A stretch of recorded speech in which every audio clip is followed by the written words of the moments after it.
저는 오늘 문말씀 공부에서 발 씻기는 삶이라는 제목을 가지고 은혜를 나누겠습니다. 예수님의 세력 사건이 저번에 있었잖아요. 예수님의 세력 사건은 예수님께서 제자들의 종이 되어서 제자들의 발을 씻기는 그런 사건이 있지. 한마디로 세력 사건은. 자, 이것은 뭘 얘기하느냐? 그냥 표면적으로 그렇지만은 보세요. 하나님과 동등된 본체이심에도 불구하고 이 땅에 내려서 종의 형체로 이 땅에 오셔서 자신을 비우시고 가장 낮은 곳에 오셔서 십자가에 죽으심으로 하나님 백성을 죄를 씻어내는 예수님의 은혜를 알기 쉽게 표현한 그림이라고 볼 수가 있다는 얘기예요. 그러니까 우리가 지금 여기서 뭘 얘기하냐면 예수님이 단순히 발을 씻기신 이 세력 사건이 예수님의 십자가에 지는 사건임을 상징적으로 보여주고 있다고 지금 다시 재해석을 하는 거예요. 그죠? 예수님 발을 단지 씻기 사건이 예수님께서 하나님과 동등된 본체이심을 두고 낮아지셔서 백성들의 죄를 씻기는 십자가 사건을 상징해주고 있다. 이해했어요? 이 본문에는 내가 얘기하는 건 뭐냐면 이 본문에는 단지 세력 사건, 예수님의 세력 사건만을 기록하고 있는데 발을 씻기는 세속적인 육체적으로 근데 이건 영적인 의미의 해석을 부각을 시키면 십자가 사건이라는 얘기지. 이해하셨어요? 개인적으로는 별로 세적 발을 씻기 사건이지만 이걸 상징적으로 보면 십자가 사건이라는 얘기지. 영적인 본문은 그렇게 흘러내려오는 거예요. 그래서 육체적으로 이렇게 어떤 성경 말씀이 있으면 여기에다가 이렇게 영적인 어떤 의미를 부여해서 하나의 메시지를 찾아내야 된다는 거지. 그렇죠?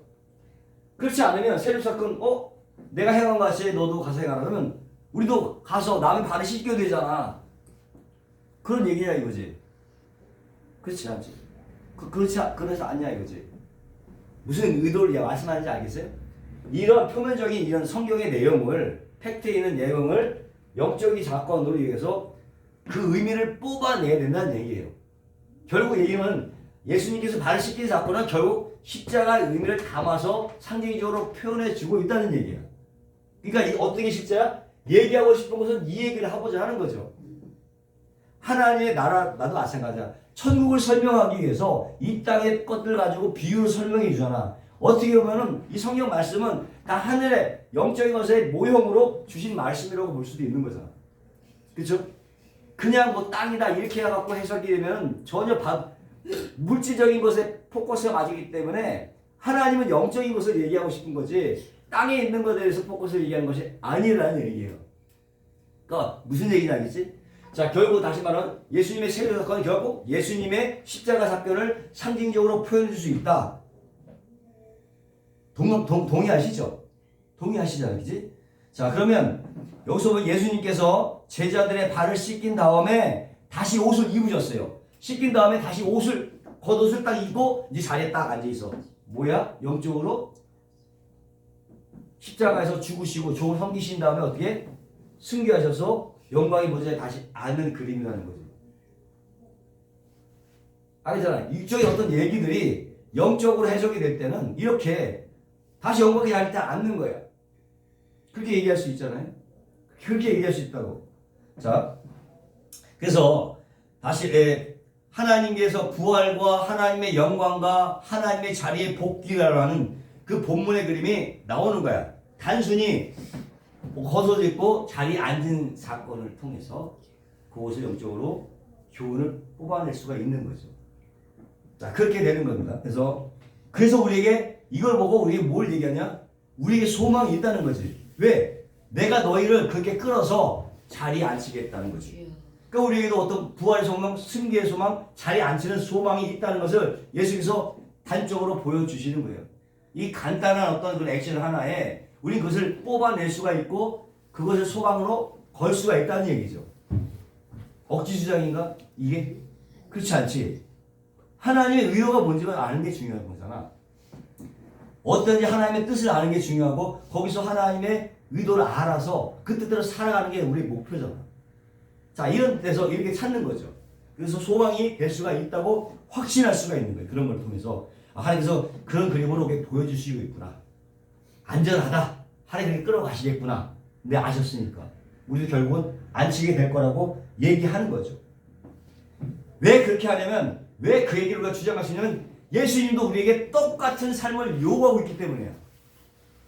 똑같이 살지 않았으면 자리에 올라가지만 하나님도 너희도 이렇게 똑같이 살라고 우리에게 요구하고 있기 때문에 우리도 안 치게 된다는 얘기예요. 그럼 똑같은 삶을 사는 사람이 앉는 거지. 그렇지 않은 사람은 앉을 수가 없지. 그 사람한테 약속을 준 게 아니지. 똑같은 삶을 사는 사람에게만 약속을 주는 거란 말이에요. 14절에 보니까 보여? 내가 주와 선생이 또는 선생이 되어 너희 발을 씻겼으니 너희도 서로 발을 씻기는 것이 옳으니라 그러잖아. 당연하다. 왜? 주인이 했는데 너희들이 그걸 마다할 수 있겠느냐 이런 뜻이에요. 너희도 해야 된다는 거죠. 그래서 내가 너에게 행한 것 같이 너희로 행하게 하려 본을 보였노라. 내가 진실로 너희들이 종이 상전보다 크지 못하고 본행을 받는 자가 보는 자보다 크지 못하다. 이 얘기가 바로 여기야. 너가 주인이 한 일을 종이 마다할 수 있겠느냐? 너희가 반드시 내 일을 해야 된다는 얘기를 하는 거예요. 다른 말이 아니야. 결국 무슨 얘기입니까? 내가 한 일을 너도 행하라. 예수님 뭐 했어? 발을 씻겼잖아.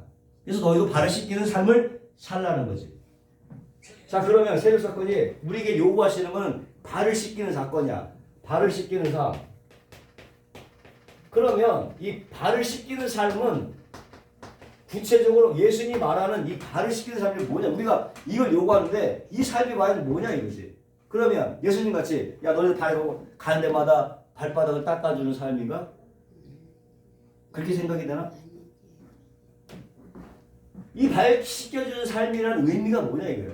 그걸 요구하시는데 그거를 찾아서 해야 되는 것이 하나님의 뜻이지. 우리가 하나님의 뜻이라고 묻지만은 이것을 사는 게 하나님의 뜻이 예수님의 뜻이잖아. 그리고 하나님의 뜻은 단적으로 몇 마디 갖고 항상 기뻐하라, 범사에 감사하라 이 말 한마디 갖고 축약할 수 있는 게 아니에요. 하나님의 뜻은 여러 방면에 엄청나게 넓다고. 한마디로 하나님의 뜻을 한마디로 표현할 수가 없어. 구석구석에서 다 찾아내야 되는 거야.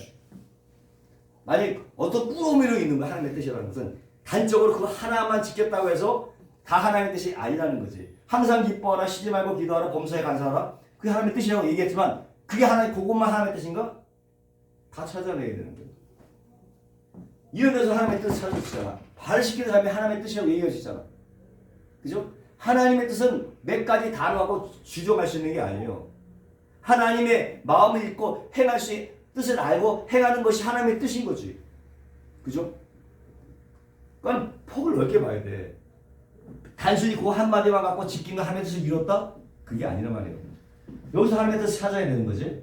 발을 씻기는 삶이 과연 뭐냐 이거야. 그럼 주님께서 단순히 그렇잖아. 단순히 제자들의 발을 씻기는 것으로 그치는 게 아니죠.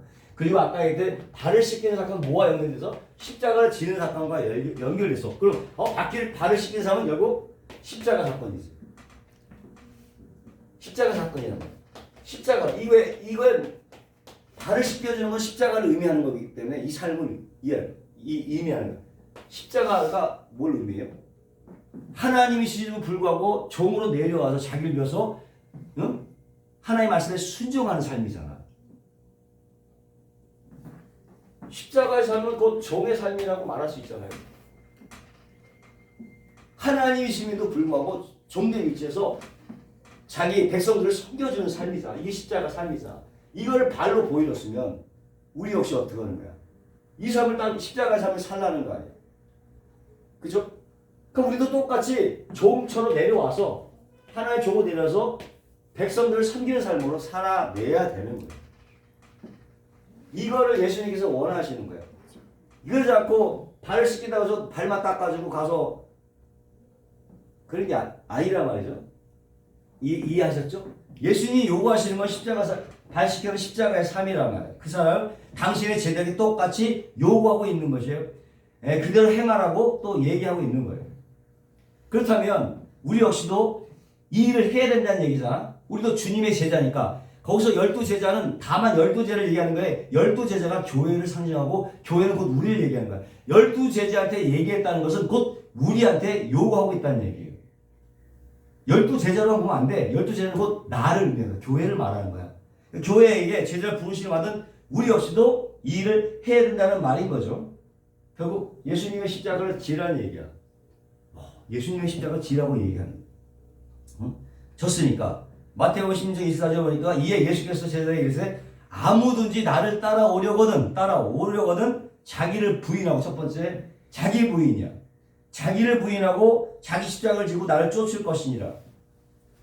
큰일 났어 이제. 자기를 부인해야 되고 자기 십자가를 지고 쫓아야 돼. 그 십자가 어떻게 져야 되냐 이거지. 응? 자기 십자가를 지라고 하는데, 그러면 그 자기 십자가, 말하는 자기 십자가는 과연 또 뭘 말하느냐 이거. 자기 십자가는 뭘 말하는 거냐? 내 남편, 내 아내들, 내 아내, 아니면 자녀들, 이런 상황들, 이게 자기 십자가냐 이게. 그거는 짐이야. 자기 십자가 아니야. 그 십자가가 아니야. 그건 짐이라고 하는 거지. 과연 그러면 십자가를 지는데 자기 십자가가 뭘 말하는 거죠? 뭘 말하는 거예요? 자, 이걸 규명해야 되잖아. 근데 16절에 오면 힌트가 나와 있어. 내가 진실로 진실하게 이르노니 종이 산전보다 크지 못하고 보냄을 받은 자가 보낸 자보다 크지 못하니. 상전은 예수님이고 종은 제자들이에요. 그러니까 상전인 주께서 종이 되셔갖고 제자들의 발을 씻기는 일을 제자들이 마다할 수 없다. 그런 얘기잖아. 예? 상전보다 종이 클 수가 없기 때문에 내가 할 일을 너희도 해야 된다. 그래서 반드시 해야 된다는 얘기예요. 그러면서 뭐라고 얘기하냐면 그 정도는 상전에 의해서 보낸 자라고 얘기하잖아. 내가 보낸 자. 상전에 의해서 종들은 보낸 자야. 상전에서 보낸 자라는 거예요. 그러면서 보내시면서 뭐래? 나를 쫓아서 발을 씻기는 삶을 살아. 이렇게 된 거죠. 제자들에게 상전이 보내는 거야. 종들을, 제자들을 보내면서, 꼭 우리를 보내면서 너희도 발 씻기는 삶을 살아라고 말씀을 하시는 거예요. 그죠? 그러면 그 발을 씻기는 삶을 가지고, 예수님이 발을 씻기는 삶을 가지고 어디를 가서 뭘 해야 되느냐 이거예요. 그 발을 씻기는 삶을 가지고 어디 가서 뭘 해야 되느냐 이거지. 가라고 보내셨는데, 그죠? 17절, 18절, 요한복음 10장 18절 보면 아버지께서 나를 세상에 보내신 것 같이 나도 예수님이 저희를, 제자들을 세상에 보내었다고 얘기하잖아. 하나님이 나를 보내신 것 같이 예수님도 제자들을 보냈다. 우리들을 보냈다. 어디로? 세상으로. 세상으로 보는 거잖아요. 세상으로. 그 세상 가서 뭐 하라는 거예요? 발을 씻기라는 말이야. 세상에 가서 우리는 발을 씻기는 삶을 살아야 되는 거예요. 그 발을 씻기는 삶이 뭐냐? 사도행전 1장 8절에 보니까 오직 성령이 너희에게 임하시면 너희가 건너를 받고 예루살렘과 온 유대와 사마리아 땅끝까지 이르러 내 증인이 되리라. 내 증인된 삶이야. 예수님께서 보내신, 우리에게 보내신 발 씻기는 삶은 결국은 뭐라고 했어요? 내 증인이 되라. 내 증인이 되는 삶. 세상에 가서 내 증인이 되는 삶을 사는 거란 말이에요. 그 증인은 뭐야? 증인은 그 사건을 목격한 사람이야. 그죠? 목격한 사람이야. 그렇지? 자, 그러면 그 우리가 봤다는 얘기하자. 우리도 봤다는 얘기야. 우리도 증인 삶을 살아니까 우리도 봤어. 뭘 봤어? 성경 말씀을 통해서 예수님께서 제자들의 발을 씻기는 그 장면을 우리가 성경을 통해서 봤잖아. 그리고 그 장면이 어떤 것을 의미하는지를 지금 말씀을 드렸잖아. 십자가를 지는 삶이고 예수님께서 발을 씻긴 그 삶에 대한 의미를 우리가 성경을 통해서 봤잖아. 우리도 증인이지. 그 십자가의 의미가 뭐고 발 씻는 삶의 의미가 뭔지를 우리는 알잖아. 그게 십자가의 의미였고 예수님께서 그거를 세상에 나가서 지라고 하는 거니까 결국 뭐야? 십자가는 삶이라고 하는 것은 예수님처럼 십자가 못 박혀 죽으라는 얘기가 아니잖아. 그치? 그거 잘못 생각하고 십자가라고 해서 예수님이 십자가라서 내가 예수님처럼 이렇게 죽는다? 그게 아니잖아. 예수님처럼 종처럼 삶을 살라는 얘기잖아. 그지? 그게 십자가잖아요. 자, 그 다음에 그걸 알았어. 그걸 알고 깨닫는 사람이 증인이 된 거잖아. 발 씻기는 사람이 무엇인지 그게 바로 십자가였고 그거를 내가 깨달았어. 아, 그거구나. 발 씻기는 사람은 바로 그거구나. 깨달았단 말이야. 그걸 봤단 말이야. 그게 증인의 삶이야. 그게 증인으로서의 삶을 사는 거예요. 응? 그렇죠? 그래서 내가 발 씻김을 삶을 너희들에게 살아냄으로써 내가 본 것이 이거다. 증인의 삶은 뭐냐? 내가 상대방 세상에 나가서 발 씻기는 삶, 십자가의 삶을 보여주면서 내가 봤던 게 바로 이 삶이야라고 삶을 통해서 그들에게 전해주는 거지. 말로만이 아니라 전도라고 해서 말로도 전도가 되지만 그 이면에 이렇게 섬기는 모습을 통해서 보여주는 거지. 보여줌으로 이게 증인의 삶이라는 거죠. 내 증인이 되리라는 건 바로 그거예요. 말뿐만 아니라 삶으로서 하나님의 그 정신, 그것을 보여주는 삶을 사는 거지. 그렇죠?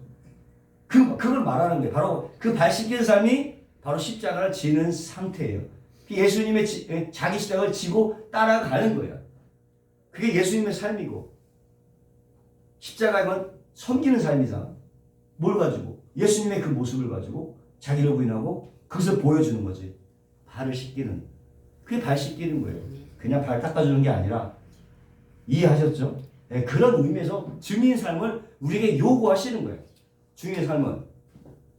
그렇다면 그런 십자가를 지는 삶, 발을 씻기는 삶에서 나오는 그런 열매는 뭐냐 이게. 그렇게 우리가 씻으면서 나오는 열매.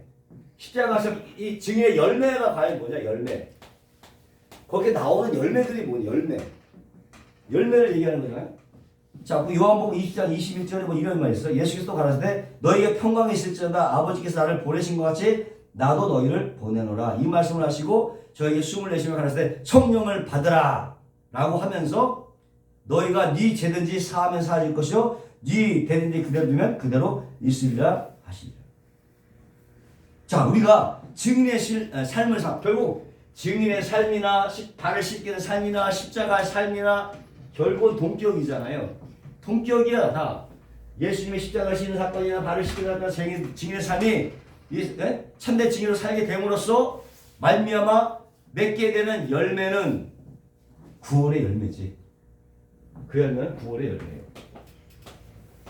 너무나 당연한 말이겠지. 저를 죄사함의 열매. 그런 사람들이 가는 곳곳마다 맺은 내가 죄를 사하면 그들의 죄가 사해질 것이고 그 죄사함의 열매야. 증인의 삶을 살면서 나타나는 열매는 맺혀지는 열매는 구원의 열매고 꼭 죄사함의 열매. 그죠? 죄사함의 열매가 된다는 거예요. 그리고 그 결과는 어떻게 되냐? 요한복음 내가 10절에 20절에 내가 진실로 너희니 나의 보낸 자를 영접하는 자는 나를 영접하는 것이요 나를 영접하는 나를 보내시는 영접한 것이니라. 이렇게 우리가 발 씻기는 삶을 가지고 세상에 나가서 맺는 열매는 죄사함의 열매. 그 죄사함의 열매는 곧 구원의 열매인데 바로 그들에게 어떤 거? 하나님을 영접하게 된다는 거예요. 예수님을 믿게 된다는 거죠.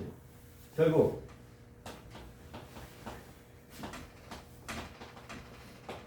예수님을 영접하는 거예요.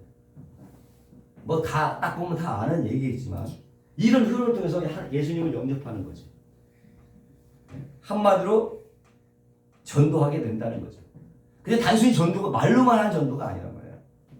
삶을 통해서 예수님의 그 섬기는 삶을 보여줌으로써 맺게 되는 열매란 말이야. 구원의 열매. 그리고 그런 자들이 자기들 받아들 때 그 받는 사람은 나를 받는 게 아니라 내 안에는 예수님의 서비스를 받았기 때문에 예수님을 영접하는 것이고 하나님을 영접하게 되더라는 거야. 근데 만약에 우리가 간데 그걸 받아들이지 않나? 그것은 그 사람들은 구원을 못 받는 거지. 결국 그 얘기는 뭐냐면 만세전에 택한 자가 아니라는 얘기야. 선택받은 자가 아니라는 얘기. 그런 얘기까지 할 수 있는 거예요. 전체적인 맥락에서 구원은 아무나 받는 게 아니야.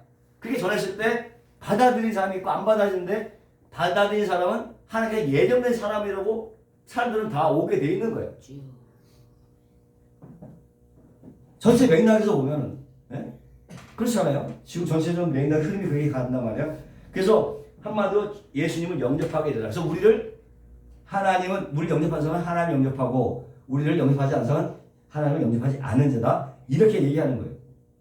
여기까지 얘기를 간단하게 정리하면 다시 주님의 제자들 곧 주님의 제자는 12제자 곧 우리를 의미하는 거라고 했잖아요. 우리 성도들은 주님에 의해서 보내진 자지. 세상으로 보내진 자란 말이야. 그리고 그 보내진 것은 죄로 물든 세상이고 우리가 세상에 있잖아 지금. 종이 되어서 다른 사람의 발을 씻기는 일이란 말이야. 그 씻기는 뭐예요? 예수님의 그 일을 알고 그대로 섬겨주는 삶이지. 이런 것들이 자연스럽게 성도라면 이런 일들이 나타나야 돼. 필연적으로 안 나타나면 안 된다는 얘기야. 어떻게 어떤 모습이든 간에 그런 모습이 성도라면 이런 모습들이 필연적으로 나타나야 되는 거죠. 그것이 바로 성도들이 발시즘이야. 발시즘의 삶이고 그것이 바로 십자가를 지는 삶이지.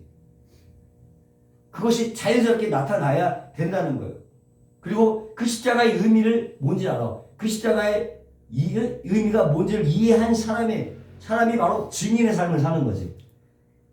그죠? 그 증인의 삶을 살고 그 사람을 살아냄으로써 열매를 맺게 되고 복음이 전파가 되게 되는 거예요. 나의 어떤 발 씻기는 삶을 통해서 그걸 통해서 열매가 돼서 하나님의 백성들이 구원받게 되고 그 삶에서 발을 씻기는 삶을 통해서 또 다른 사람을 구원하게 되고 그러니까 먼저 발을 씻기는 삶이 전제가 돼서 믿는 사람이 나오게 되는 거예요. 계속적으로. 그렇죠. 그런 거란 말이에요. 그러면 이 발씻김의 삶이 구체적으로 어떻게 나타나냐. 구체적으로 이것이 어떻게 나타나느냐. 자, 근데 이런 것이 과연 예수님이 십자가를 지고 발을 씻기는 사건인데 예수님이 하신 그런 일들을 과연 인간인 우리가 그것을 해낼 수가 있느냐 이거예요. 해보죠.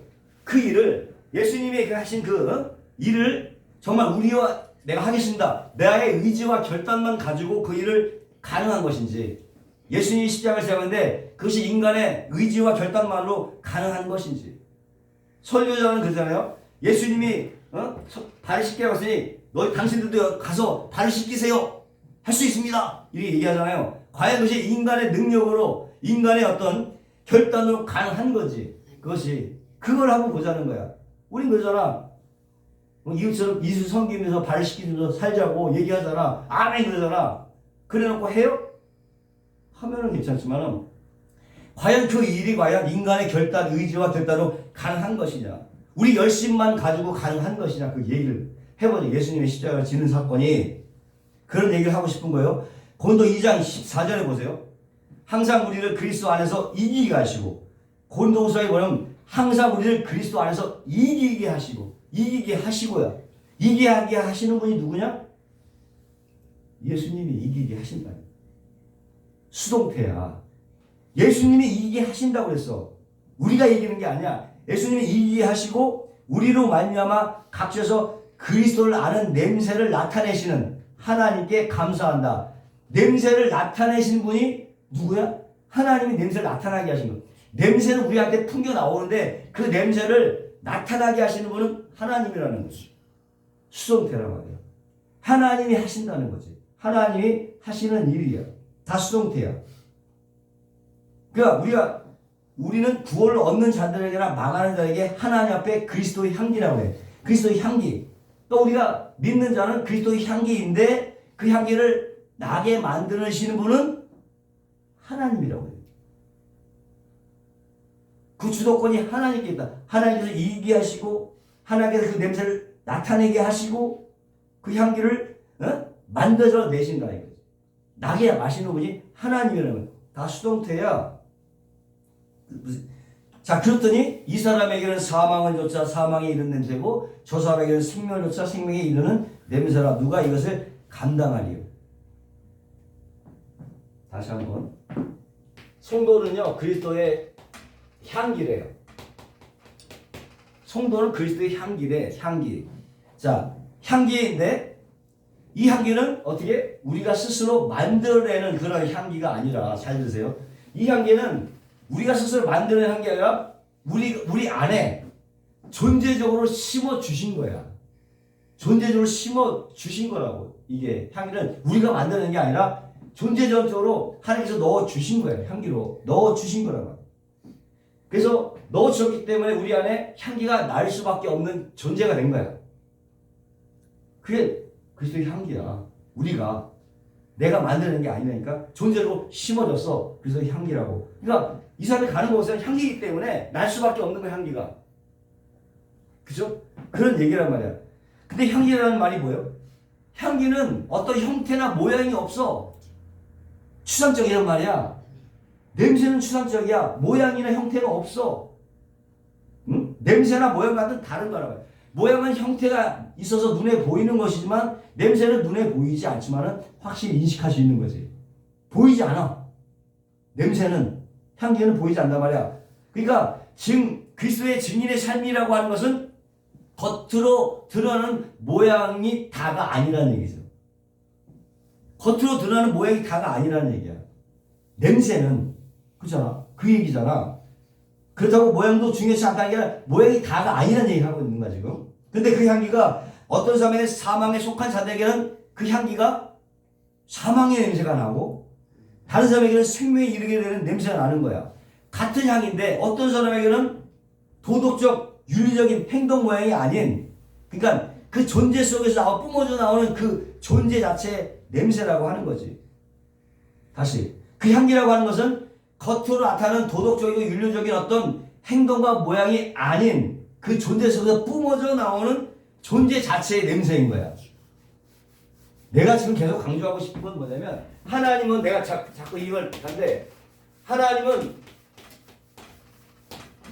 하나님 비행에 초점이 맞는 거지 어떤 행함에 초점을 두고 우리를 만든 게 아니야. 그리고 가장 먼저는 하나님이 이 사람을 만들어 놓고 자연스럽게 나오는 것이 열매지, 이런 게 없이 어떤 행함을 갖고 존재를 이뤄갈 수는 없는 거야.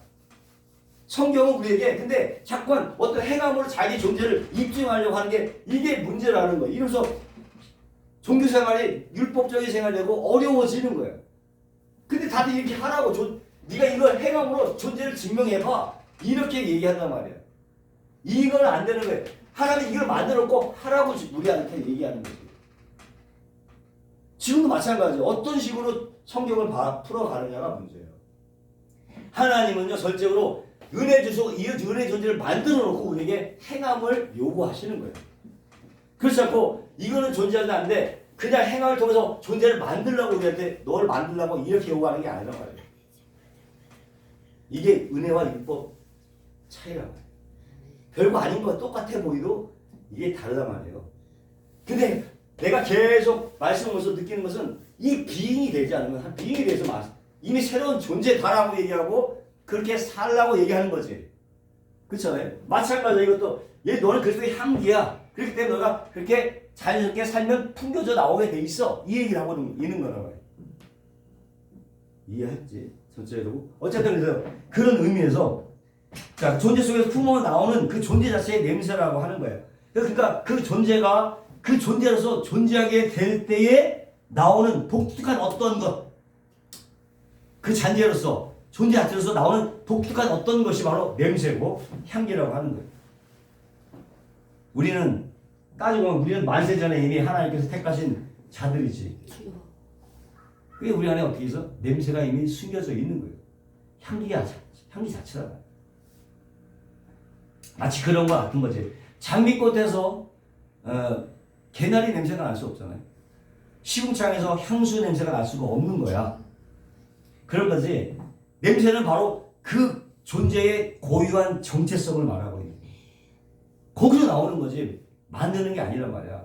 정체성이야. 정체성. 그리고 하나는 우리를 비잉의 존재로 만들어 놓은 것이지 놓았다고 얘기하는 것이지 부잉해서 이걸 만들어 가라고 내가 요구하는 게 절대 아니라니까. 새로운 피조를 만들어 놓고 이루시는 거란 말이야. 마찬가지로 그러니까 어떤 사람들은 우리 안에서 이런 뿜어져 나오는 그 향기를 대하면서 자신의 어떤 죄인됨, 우리 행동을 보면서 시체됨 이런 것들을 보게 돼서 우리가 가면 불편해해. 불편해하는 거지. 불편해한다. 그게 바로 사망의 그런 냄새예요. 하나님을 영접하지 않는 자들이지. 그리고 어떤 사람들은 우리 안에는 독특한 뭐라고 얘기하지만 독특한 어떤 향기를 대하면서 예수님의 은혜를 맡는 거야. 생명의 냄새를 맡게 되는 거야. 그러니까 우리가 삶은 그냥 우리 똑같이 그냥 행하는 거야. 그냥 똑같이 행하는데 상대방들은 다르게 느끼는 거죠. 그치? 우리 어떻게? 그냥 자연스럽게 살면 나게 되는 거예요. 그러면서 상대방들이 이렇게 느끼게 되는 거예요. 또한 바울은 보내심을 받은, 거기서 구체적으로 얘기할게. 바울은 보내심을 받은 성도들을 가리켜서 또 뭐라고 얘기하냐면 향기가 아니라 그리스도의 편지라고 얘기해요.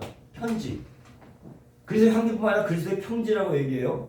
고린도후서 3장 3절에 보니까 너희는 우리로 말미암아 나타난 그리스도의 편지니 뭐라고 쓰면 이건 먹으러 쓴 게 아니다. 오직 살아계신 하나님의 영으로 쓴 것이다. 영으로 쓴 거야. 이 편지는 그리고 돌비에 쓴 게 아니다. 육의 신비에 쓴 거다. 영으로 우리 마음 가운데 깊은 신비에 써놨다는 거예요. 편지를. 종이나 돌판을 쓴 게 아니란 말이에요. 이거는 하나님께서 직접 우리 마음 가운데 써놓은 거란 말이에요. 그렇게 지금 얘기하고 있잖아요. 영으로 오직 육의 신비라 쓴 것이라고 얘기하고 있는 거. 보이지 않는단 말이에요. 근데 편지라고 하는 건 뭐예요? 누군가에게 보내져서 보낸 이의 마음을 전하는 역할을 하잖아. 전하는 역할을 한단 말이야. 근데 바로 그것이 우리가 바로 그 편지라는 거예요. 전하는 역할을 하는 편지. 근데 그 편지는 어떻게? 이 편지는 잘 들어보세요. 스스로 작성된 것이 아니라 스스로 자신이 작성해 놓은 것이 아니라 똑같아. 스스로 작성한 것이 아니라 누군가에게 쓰여진 편지야. 누군가에 심겨진 향기고 누군가에 쓰여진 편지야. 내가 쓴 게 아니야. 내가 향기를 만들어 놓은 게 아니고 내가 쓴 편지가 아니고 누군가에 쓰여진 편지가 마음 가운데 와 있는 거예요. 그렇죠? 누군가에 쓰여진 편지야. 이거 보면서 사도 바울은 자기의 전도로 인해서 너희들이 나 때문에 편지가 되었다. 고린도 성도들에게 너희가 나의 전도로 인하여 나 때문에 너희가 편지가 되었다. 그게 얘기하고 있는데, 그러니까 바울이라고 하는 예수님의 보내심을 받는 자, 보내졌잖아. 바울이라고 하는 예수님의 보내심을 받은 향기에 의해서 그들이 편지가 되더라는 것인데, 편지가 되었다는 얘기인데, 다시 말하면 잘 들으세요. 이 말은 뭐냐면 바울이 전도로 그들의 삶 속에 편지를 썼다는 얘기가 아니라, 전도로 가르쳐갖고 이들 마음 가운데 편지를 썼다는 얘기가 아니라 이미 그 마음 가운데 이미 편지를 써가지고 있더라는 것입니다. 알겠어? 사도 바울이 막 가르쳐갖고 그들에게 편지를 써준 게 아니라 그렇게 얘기하다 보니까 하나님의 향기를 나타내고 말씀을 이렇게 증거하다 보니까 이 사람들이 자기 속에 있는 편지를 발견하는 거야. 써가지고 있는 거야. 그래서 오히려 사도 바울이 예수 그리스도의 향기를 가지고 풍겨내니까 그들이 자기 안에 편지 삶을 드러내더라. 그런 의미라는 거죠. 그런 얘기예요. 그러니까 사도 바울이 그들의 삶 속에서 뭘 가르치고 훈련시키고 그들을 편지답게 만들었다는 얘기가 아니라는 거예요. 그치? 그 얘기는 바로 새 언약하에 들어있는 성도들을 가리키는 거예요. 만세제 택한 성도들에게 이미 편지를 가지고 태어난 거야. 그거를 향기를 통해서, 예수 믿는 향기를 통해서 그것이 드러나게 되는 거지. 맞아. 마음이 끌리는 거지. 그게 다가오게 되는 거예요. 그런 사람들만이 편지를 마음가에 가지고 있는 사람들만이 다가오게 되는 거예요. 그게 생명의 향기로 다가가게 되는 거예요. 예레미야 이 제 얘기 아니라 예레미야 31장 31절에 얘기해서 나 여호와가 마도나 보라 날이 이르니 내가 이스라엘 집과 유다 집에 새 언약을 세우리라. 나 여호와가 말하라. 구약때예요. 이 언약은 내가 그들의 열조의 손을 잡고 애굽 땅에서 인도하던 내던 날에 세운 것과 얘는 구약 그런 율법 같지 않고 그들이 내 남편이 되었어도 그들이 내 언약을 파했다. 구약에는 내 언약을 파했단 말이야. 율법을 파했단 말이야.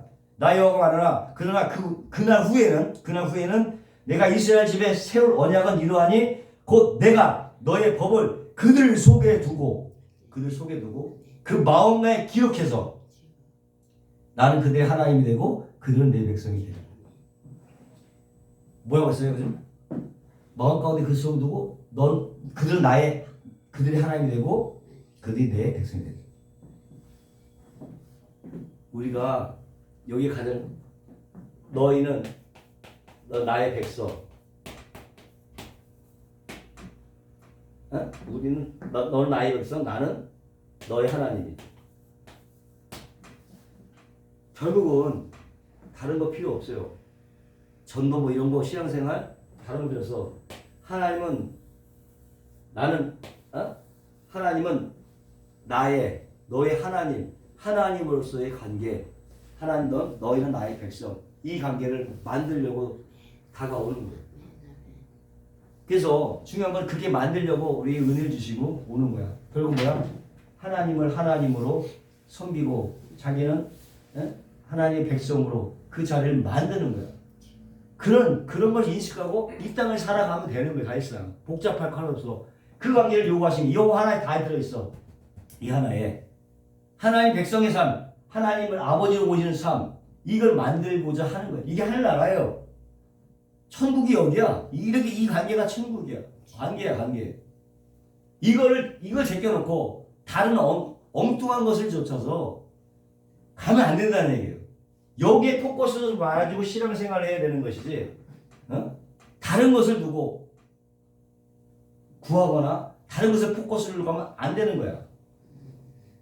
그것들은 부수적으로 부산물로 다가오는 것일 뿐이지 그게 주 목적이 아니야. 여기에다가 여러분의 신앙생활을 포커스를 맞추고 가야 되는 거예요. 이런 걸 다른 거 다 했다고 하더라도 이게 되지 않으면 뭔가 찝찝할걸? 아마 하나님께 당당하지 못할걸? 아마 내가 구하는 것도 당당하지 못할 거야. 왜냐면 관계의 중점은 뭐라고? 그죠? 그럴 거란 말이지. 그러니까 하나님은 너희 나의 백성 나는 너희 하나님이 되리라 이 목적을 두고 그것을 위해서 우리에게 성령을 주시고 그 속에 새 언약을 주시는 거예요. 그것 때문에 주시는 거예요. 그렇잖아. 그래, 내 나의 법을 그들 속에 두고 그 마음에 기록하여 그들은 나의 하나님이 되고 그들은 내 백성이 될 것이다. 바울이 이 말씀을 인용하고 있는 거예요.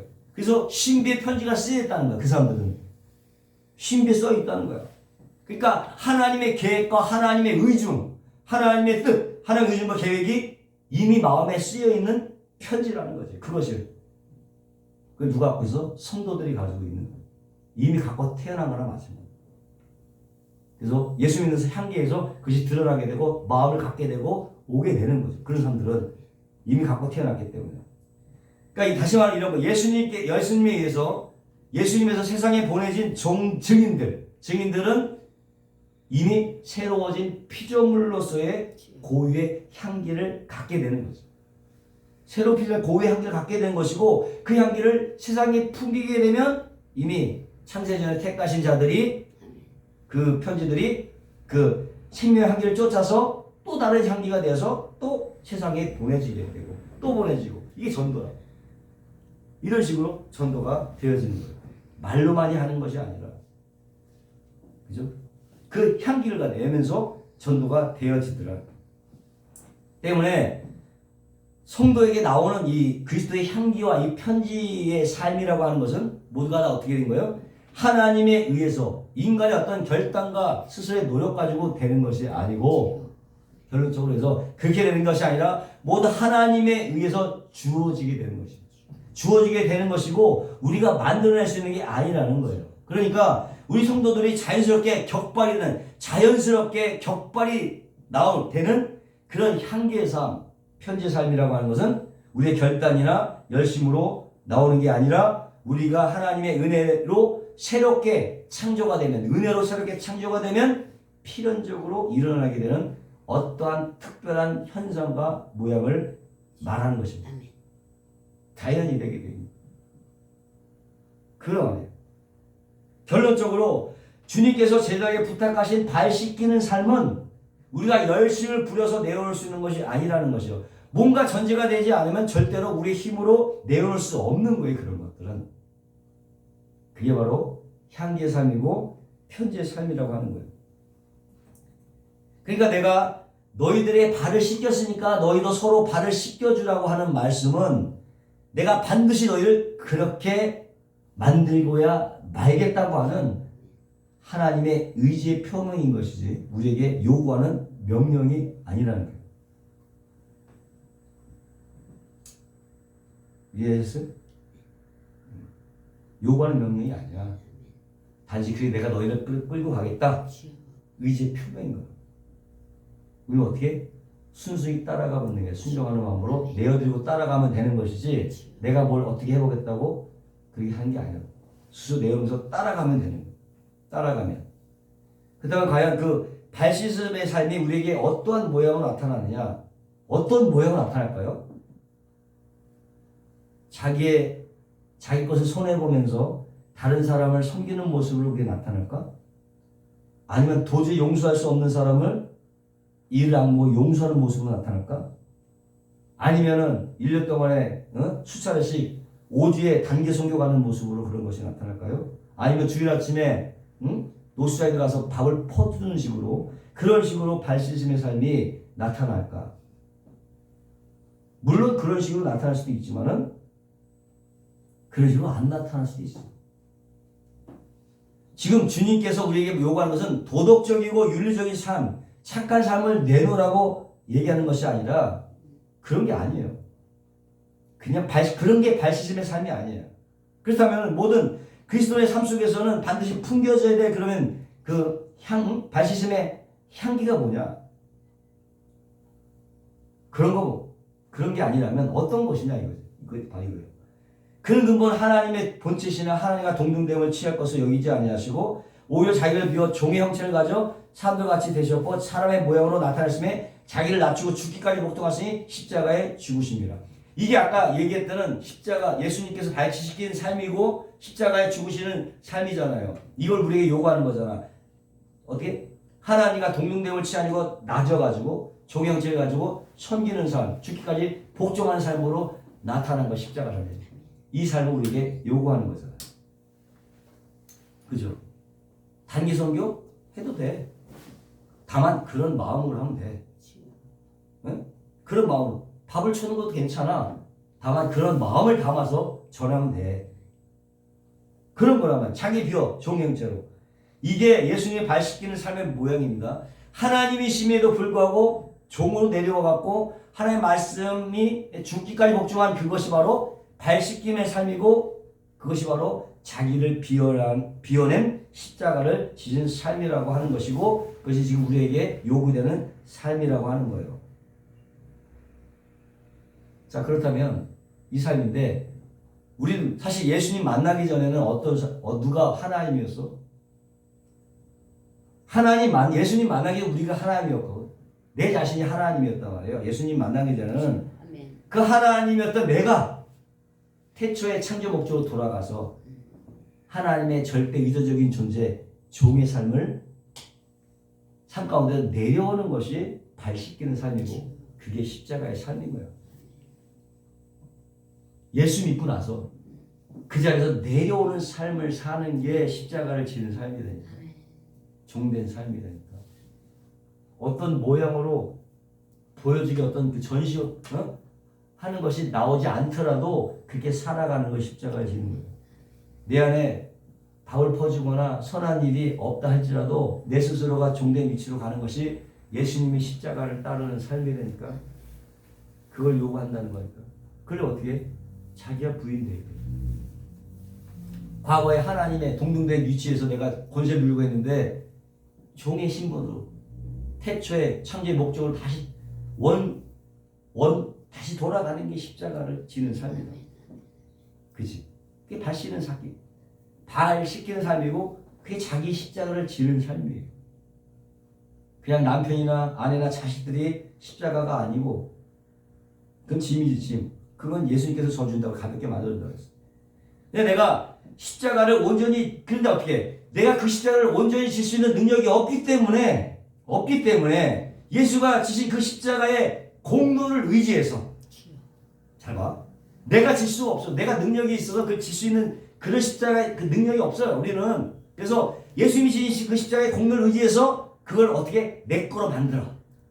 하나님 것을 내 거로 만들어서 그 말은 뭐냐? 예수님의 그 십자가의 은혜로 말미암아 자아를 깨트려.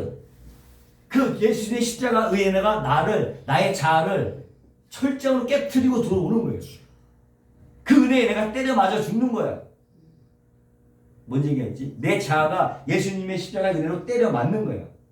자기가 부인되는 걸 그게 표현하는 거예요. 맞으면서 자기가 죄에게 폭로되면서 연약해지면서 그렇게 은혜가 밀고 들어오는 거예요. 그러면서 낮아지는 거지. 우리가 생각하는 건 달라. 하나님의 자리에서 내려와서 그 어떻게 하나님의 자리에서 점점 내려와서 하나님께 절대 순종하고 의뢰하는 종을 만들어내는 데 쓰이게 되는 거예요.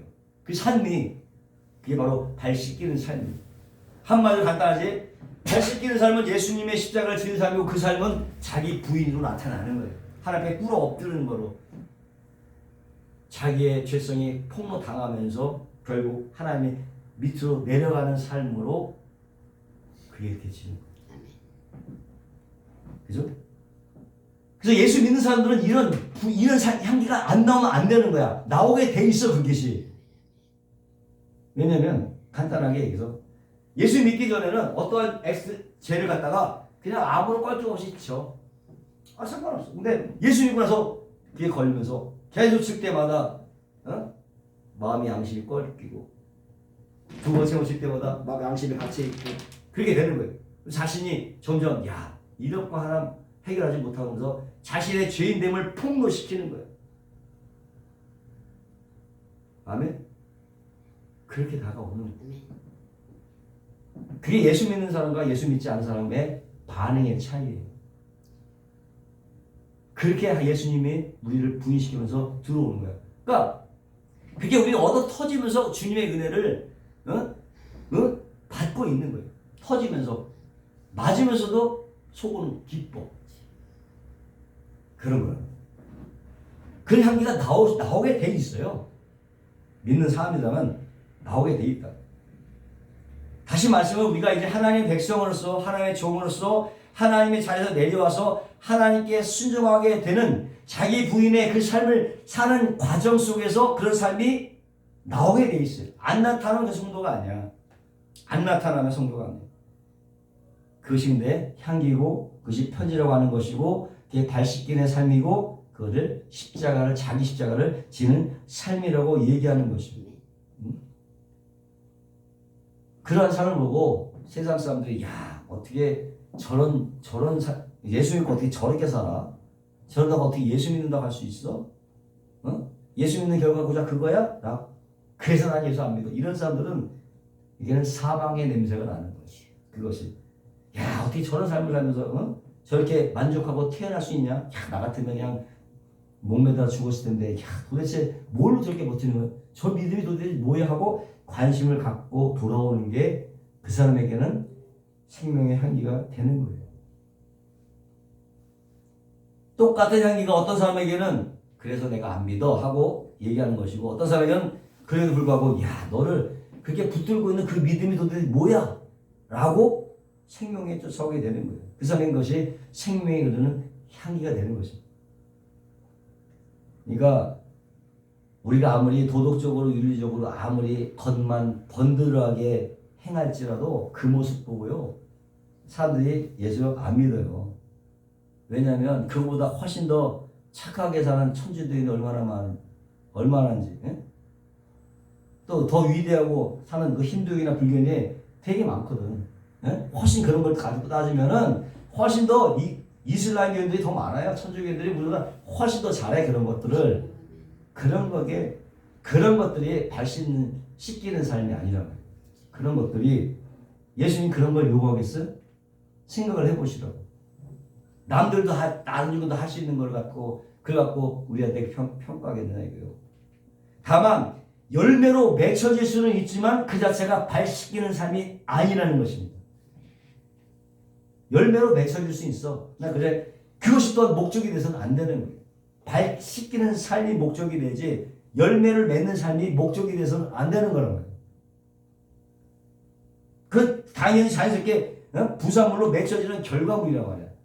그것이 목적이 아니야. 그리고 그게 발 씻기는 삶이 아니라는 거예요.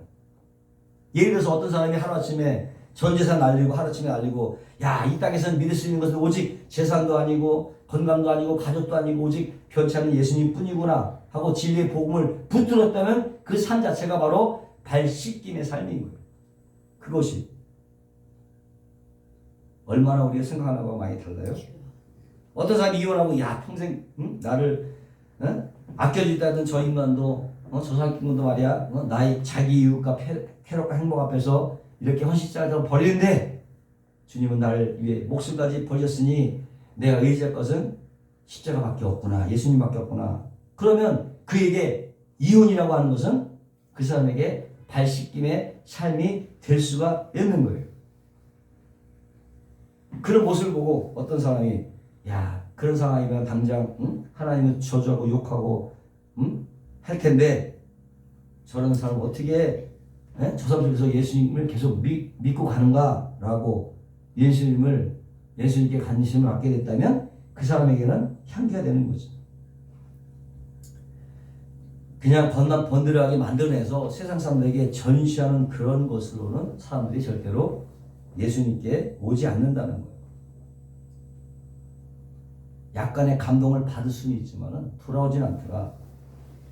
다시 말하면 성경이 말하고 있는 전도라고 하는 것은 말로 복음을 전하는 것이기도 하지만 삶으로, 향기로, 편지로 발씻음의 삶을 내서 비롯되어서 나오는 내가 하나님께 앞에 부인되어져 가는 과정 속에서 하나님이 행하시는 일이란 말이에요.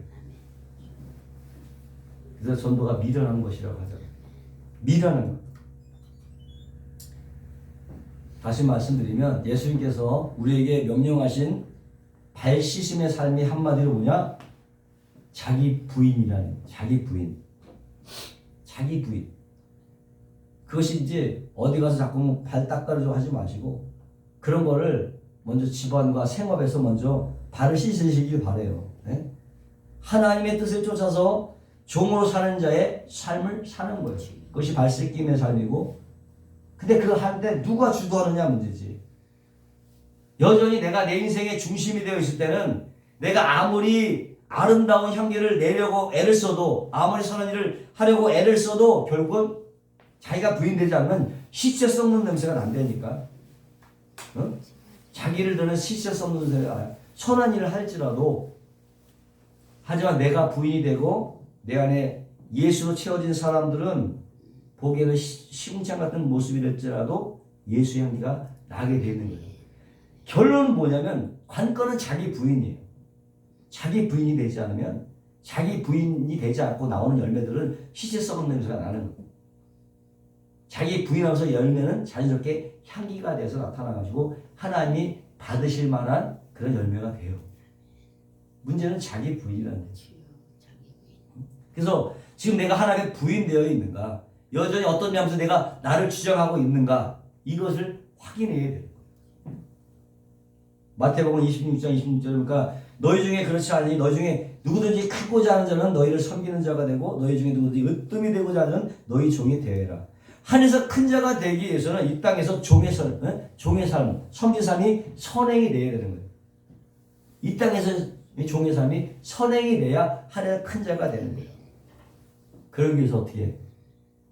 우리 안에 계신 성령님께서, 우리 예수님이 여기잖아요. 안에서 우리 안에 의지하고 있던 것, 하나님 외에 의지하고 있던 것을 하나하나 쳐내시는 거예요. 성령님이 그 일을 하시는 거예요. 우리 속에 들어와서 무슨 능력을 행하고 그런 것보다도 우리 안에 그런 것들을 하나하나씩 쳐내는 거예요.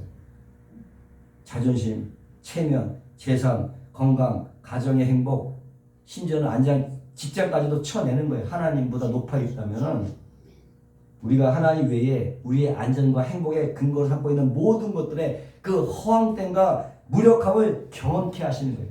그래, 아무 소용이 없구나. 어? 그러니까 그런 것 때문에 부모 자식 간에도 싸움이 일어나는 거예요. 하나님은 칼을 주러 왔다고, 한 예수님의 말씀이니까 칼을 주러 왔다고 했다니까. 칼을 주러 왔다. 응? 아니, 부모 자식 간에 칼을 주시다니. 왜? 너희 그것들이 행복의 근거가 안 된다는 것을 가르쳐주는 거야. 응? 그래서 때때로 가정 속에서도 그런 불화가 일어나는 거예요. 이게 모두가 다 하나님의 장중 안에서 일어나는 일이야. 이런 것들이 너의 자녀, 너의 부모, 여러 가지 경제적인 거, 그런 거 다 사라질 거야. 나만 영원하다, 나만 믿을 수 있는 존재야 라고 우리 삶 속에서 가르쳐 주는 거예요.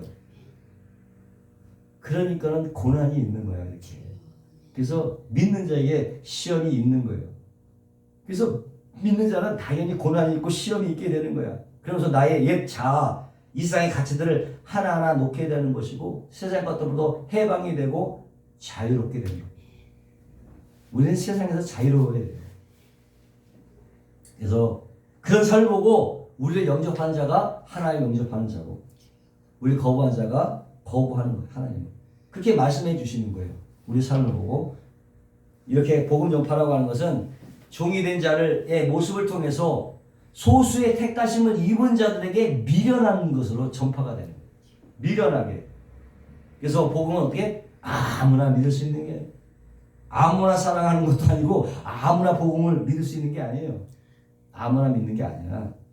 그래서 본문 17절에 보니까 너희가 이것을 알고 행하면 복이 있다고 말씀하신 후에 이 중에서 한 사람은 그 발 씻음의 삶을 살 수 없다. 가론 유다리에요. 그 중에 한 사람은 안 된다. 왜? 그 삶이라고 하는 것은 믿음의 선물을 받은 자만이 가치가 있는 것을 보이기에 보일 뿐만 아니라 그 사람만이 직접 삶을 살아낼 수 있기 때문에 안 된다는, 살 수 없다. 만약 이 발 씻음의 삶이요 단지 도덕적이고 윤리적인 모양으로서의 착한 삶이라고 얘기한다면 유다도 복을 받은 사람이야. 근데 유다는 아니라는 거잖아. 유다는요 열심당원이었어. 열심당원. 12제자 중에서 조국을 가장 사랑하는 사람이었어. 모든 걸 다 내려놓고 조국의 독립을 위해 목숨 걸고 싸우던 사람이 가롯 유다예요. 응? 예수님이 12제자를 파송할 때 가서 구제도 하고 선교사역도 하고 귀신도 쫓아주고 병도 쫓아주고 착한 일을 많이 한 사람이야. 가롯 유다도. 근데 가롯 유다 아니래잖아. 그런 거 했다 할지라도. 그러니까 전도라고 하는 것은 우리가 종이 되어서 난 이렇게 하나님께 무력한 존재입니다.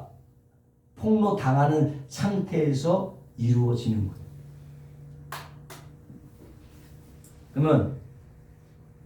그러면 마지막으로 그런 삶을 직접 살아낸 제자들 어떤 모습이었는가를 몇 군데만 찾아보고 그냥 마칠게요. 어떤 모습이냐 그런 사람이. 고린도 10장 30절에 보니까 그런즉 너희가 먹든지 마시든지 무엇이든지 다 하나님의 영광을 위하여 하라. 유대인에게나 헬라인에게나 하나님의 교회나 거치는 자가 되지 말고 나와 같이 모든 일에 모든 사람을 기쁘게 하여 나의 유익을 구치 않고 많은 사람의 유익을 구하려 저희로 구원을 얻게 하라. 내가 그리스도를 본받은 자가 되는 것 같이 너희는 나를 본받는 자가 되라. 본문에서 주님이 제자들의 발을 씻기고 나를 본받아 이렇게 본받아 행하라고 했잖아요. 근데 여기서 사도가 뭐냐? 나는 그리스도를 본받았다고 그래. 그러니까 나를 발을 씻기는 삶을 살았다는 거잖아요. 근데 그게 뭐라고 얘기하냐? 그 발 씻긴 삶이 나를 위해서 살지 않고 하나님과 다른 사람의 유익을 위해서 살았다는 거예요. 그게 발을 씻기는 삶이에요. 나를 위하지 않고 하나님과 다른 사람의 유익을 위해서 살았다. 이게 발 씻기는 삶이에요. 원래 사도 바울이 그런 사람이 아니었어요. 근데 어떻게 그가 이렇게 하나님과 다른 많은 이들의 유익을 위해 살고 나를 본받아라고 말을 자신 있게 말을 할 수 있었을까? 어떤 과정을 거쳤기에 고린도 4장 9절에 보니까 내가 생각하는데 하나님의 사도인 우리를 죽이기로 작정한 자같이 미만에 들였음에 우리는 세계 곧 천사와 사람의 구경거리가 되었노라. 우리는 그리스도의 연고로 미련하되 너희는 그리스도 안에서 지혜롭고 우리는 약하되 너희는 강하고 너희는 정교하되 우리는 비천하여. 바로 이 시간까지 우리가 줄이고 목마르며 헐벗고 매맞으며 상처도 없고 또 수고하여 친히 손으로 일을 하며 후욕을 당한 즉 축복하고 핍박을 당한 즉 참고 비방을 당한 즉 권면하니 우리가 지금까지 세상의 더러운 것과 만물의 찢기가 되었도다. 내가 너희를 부끄럽게 하려고 이것을 쓰는 것이 아니라 오직 너희를 내 사랑하는 자녀같이 권하려 하는 것이라. 그리스도 안에서 일만 스승이 있으되 아비는 많지 아니하니 그리스도 예수 안에서 복음으로서 내가 너희를 낳았습니다. 그러므로 내가 너희에게 권하니 너희는 나를 본받는 자가 되라. 이게 사도 바울의 삶이거든요. 얼마나 처참해. 봐봐. 예수님은 얼마나 처참하냐고. 예수님이 거의 방불한 삶을 살았어요. 어떤 때는 하나님 날 죽이려고 하는가? 그런 생각도. 완전히 이 세상에 쓰레기 취급을 받더라. 예수 믿는 것 때문에, 복음 전하는 것 때문에 쓰레기 취급을 받더라는 거예요. 근데 하나님이 그걸 가만히 놔둬. 세상이 찢겨야 되는데 하나님 그냥 가만히 놔둬. 가만히 놔둬요. 세상에 구경꾼을 만들어 놓고 하나님 멍하니 보고 있어요. 그게 사도 바울의 삶이야. 뭐예요? 하나님 위에 의적인 모든 것을 다 벗겨내는 거야. 다. 그게 예수님 믿는 거야. 벗겨내는 거라니까. 사도 바울뿐만 아니라 모든 사도들 삶 속에서 하나님이 허락하신 삶이야. 다. 얼마나 달라요? 예수 믿고 축복받는 거는 얼마나 거리가 멀냐고. 그런데 관심도 없고. 근데 진짜 예수님의 삶을 산 사람들이야. 어떻게? 자기 부인의 과정을 통과하면서 하나님을 사랑하고 남의 이웃을 유익을 해서 살게 하고 종의 삶을 살게 하고 발 씻기는 삶을 살게 하고 그 삶을 완성시키기 위하여 우리 안에 하나님 위에 힘으로 간직하고 있는 모든 것들을 쳐내시는 거예요. 오직 하나님은 붙들라고 세상 것들 다 쳐내는 거야. 근데 뭐 기도해서 세상 것들을 받아내면서 하나님께 영광을 돌린다고? 생각해봐요. 논리가 이럴진데 하나님께 구해서 세상 것을 취해갖고 하나님께 영광을 돌린다고? 이게 맞는 거냐 이거예요. 이게 맞는 거예요? 이렇게 얘기하고 계시는데, 그러니까 질병으로, 사업으로, 이혼으로, 인간관계 등으로 여러 가지 그런 것들이 우리한테 어려움으로 다가올 수 있어. 그런 것들이 축복이 아니라 어려움을 당해올 수 있다니까요. 그러니까 그렇게 겪은 일을 당한 사람들에게 야 도대체 하나님 무슨 죄를 졌길래 저렇게 벌 받나 이런 식으로 얘기하면 안 되는 거예요. 그걸 보고 무슨 죄가 졌길래 저렇게 하나님한테 쳐맞고 있지?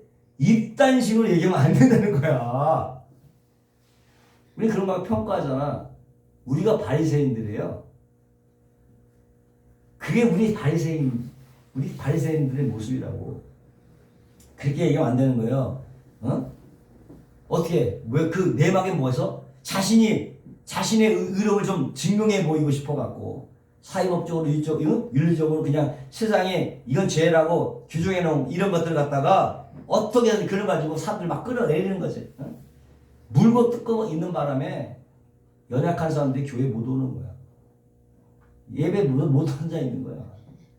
교회 안에 바리새인들이 얼마나 많은지 못 와요. 그런 것들은 얘기를 안 하지. 예수는 죄인을 위해서 오신 거잖아요. 이거 자제하게 돼.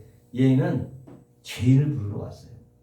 바리새인들이 나는 저 기생과 청년들 같이 하나님 깨끗하니 하나님 감사합니다. 이딴 식으로 기도하면 똑같은 거야.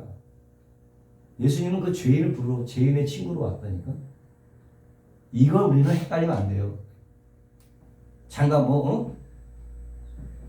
죄인을 부르러 오신 거예요. 우리 오히려 그렇게 우리 역시도 그렇게 예수 안에서 우리가 그런 사람 폭로가 되는 게 맞는 거예요. 우리가 역시 우리 역시도 폭로가 되는 게 마땅한 것입니다. 그러니 우리 신앙생활에 결코 쉽지 않죠. 결코 쉽지 않아요. 정말 좁고 협착하고 사람들이 많이 찾지 않는 인기 없는 길이에요. 그럼에도 힘을 잃지 말라고 예수님은 오늘 본문에다가 말씀하시는 거예요. 자기가 발 씻고 난 다음에 다시 옷을 주워 입고 옷은 자리한 모습으로 그려놓은 거야. 내가 너희들도 이렇게 하늘에 앉힐 거야. 아멘? 얼마나 영광스러워. 요한계시록에 이미 우리는 하나님 보좌에 이미 앉아있어. 사도 바울도 뭐라고 해? 우리 이미 앉혀져 있다고 얘기하고 있어요. 그 말은 무슨 말이야? 내가 예수님이잖아요. 너를 끝까지 이기고 만들겠다. 다만 그 이기는 삶이 우리 삶에 이렇게 고단하게 나타나는 거예요. 이게 이기는 삶이에요. 이게 고단한 모습으로 나타나고 있는 것 뿐이야. 잘 인식하셔야 돼요. 우리한테 오는 것들을. 그래서 그게 세계적으로 공황으로 나타나기도 하고 불경기로 나타나게 되고 가정의 불화로 나타나게 되고 질병이나 사고로 나타나고 기근과 지진과 전쟁 등으로 나타나게 되고 사회 혼란과 심지어는 정권 잡은 자들의 만행 등으로 나타나는 그런 것들이. 그걸 보고 어떻게? 너희들이 회개해라. 하나님은 우리에게만 관심이 있어요. 세상에 관심이 없어. 썩어져갈 소돔 고모라에 관심 없고 우리 믿는 자에 관심. 너희들이 회개해야 돼. 너희들이 회개해라. 그것을 보고 우리가 이 땅에서 배우고 가는 거야. 그래서 이 땅에서 경험하고 저게 악이구나. 저게 하나님 대적하는 것이나 이런 것도 우리가 경험하고 배우고 이 땅에서 가면 그만이고. 그래서 우리가 이 땅에 오게 한 거예요. 보세요. 감옥에서 두들겨 맞고 나오면서 하나님이 자신을 그렇게 대우했던 것을 감사해서 기뻐 찬양하잖아. 감옥에 나오면서도. 그런 것들이 우리 속에서 나와야 되는 거예요. 그런 모습. 거기까지 가야 되는 거예요. 그리고 그것이 바로 예수님이 우리한테 요구하신 십자가 삶이요 발 씻기는 종의 모습인 거예요. 아멘. 그거예요. 우리 생각과 많이 다르죠? 이충렬 감독이 원앙소리라는 그 부산국제영화 다큐멘터리 최우수상 받은 작품이 있는데 몇 년 됐잖아요. 거기에 나오는 최영균 할아버지라고 하는 분은요, 8살에 침을 잘못 맞아갖고 근육이 자라지 않았고 한쪽 다리를 못 쓰시는 분. 너무나 가난하신 분인데 자식들이 군함매나 됐어. 그 자식을 키우기 위해서 걷지 못하니까는 무릎으로 엉금엉금 끼워갖고 그 자식들 군함매를 다 공부시키고 시자장가 다 보내버렸어. 그리고 그 오랜 동안 함께했던 소가 40살 먹은 소야. 소가 얼마나 많이 많이 살아봐야 15년밖에 살지 못하는데 이 할아버지가 얼마나 끔찍이 했는지 40년을 친구처럼 할아버지 옆에서 같이 살았어요. 혹시라도 소가 잘못될까 봐서 농가 밭에 농약도 치지 않아요. 그리고 할머니가 열심히 일하고 있는데 소풀 뜯으러 갈 때면 정확히 일어서 풀을 뜯으러 가. 할머니는 꿍얼꿍얼 든단 말이에요. 맨날 나만 일하게 한다고 소 먹인다고 꿍꿍을 대. 근데 그 소가 40살 정도가 되니까 이제 너무 늙어갖고 일어나지 못하는 거예요. 비실비실 하는데 하면서 소죽 한 발 써주고 이야 그러면 또 일어나. 산더미 같은 나무를 들고 짊어지고 그 소가 일어나고 짊어지고 오는 거예요. 그 할아버지는 그 뒤에서 고장난 트랜지스터 라디오 하나 들으면서 집으로 같이 향하는 거예요. 그 소가 얼마나 일을 많이 했는지 등뼈가 다 막 뿔뚝뿔뚝 다 튀어나와 있어. 죽을 때가 다 된 거야 이제. 40살 돼갖고 할머니가 걸핏만 하면 그 소를 붙들고 너하고 나는 팔자가 돼서 죽을 때까지 이렇게 일만 한다고 자기 녹두를 하지. 죽을 때 이 소가 할아버지를 보면서 눈물을 뚝뚝 흘려.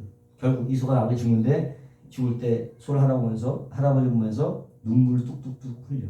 그러니까 그 할아버지 역시도 같이 울면서 그 40년 동안 그 코에 끼어있던 꽃들을 나서 뚝 잘라줘요.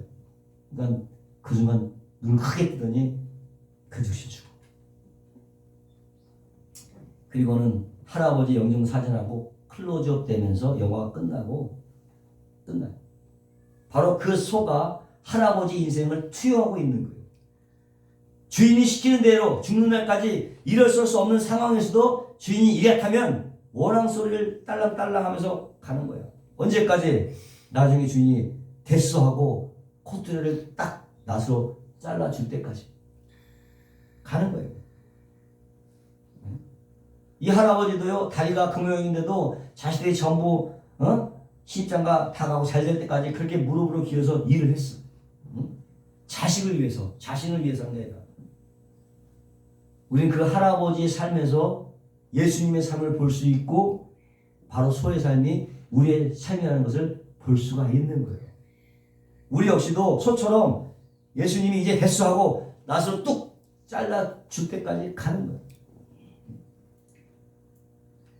우리는 하나님의 종의 삶을 살아야 되는 자들이죠. 발을 씻기는 삶을 살아야 되는 것입니다. 그리스도의 향기의 삶을 살아야 되는 것입니다. 그리스도의 편지로 살아야 되는 겁니다. 하지만 그 삶이 우리의 노력과 열심으로 되지 않기 때문에 안 하기 때문에 우리 안에 누구?